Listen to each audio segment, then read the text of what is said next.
जब नवविवाहितों ने उपहारों का आदान प्रदान किया, तो महिला ने अपने पति द्वारा दिए गए प्रायोगिक गुलाब को देखकर तुरंत अपनी मुस्कान खो दी, क्योंकि उसने जो उसे दिया वह एक नई कार थी।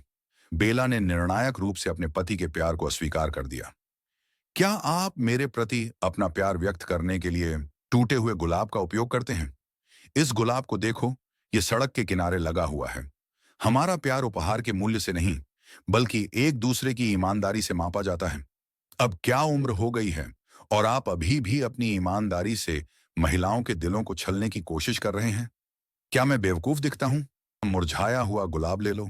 बेला ने बोलना समाप्त करने के बाद अपनी नई कार की चाबियां वापस ले ली, क्योंकि उनके प्रशंसक उनसे इसे बदलने का आग्रह करते रहे। ये देखकर कि अन्य उपहार भी थे, बेला, जो जाने ही वाली थी, उसने अचानक एक आदमी को बंदूक से मार डाला और मेज पर उपहार बॉक्स के लिए अपने पति के साथ प्रतिस्पर्धा की, और लड़ाई के दौरान पहेली के टुकड़े गलती से अलग हो गए। इससे न केवल बेला और भी निराश हो जाती है। क्या आप सचमुच मुझे एक बड़ा आश्चर्य नहीं दे सकते? क्या आप मुझ पर पैसा खर्च करने में अनिच्छुक हैं? मैंने इसे पूरे दिल से तैयार किया है।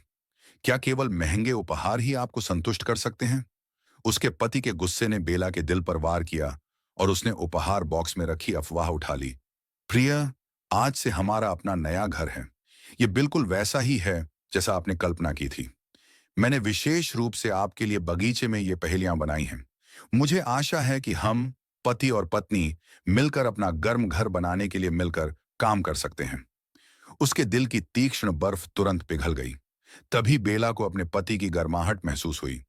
उसने सोच समझकर एक छोटी सी पहेली का टुकड़ा उठाया और उन दोनों के लिए भविष्य की खुशी बनाने के लिए उसे सावधानी पूर्वक जोड़ दिया।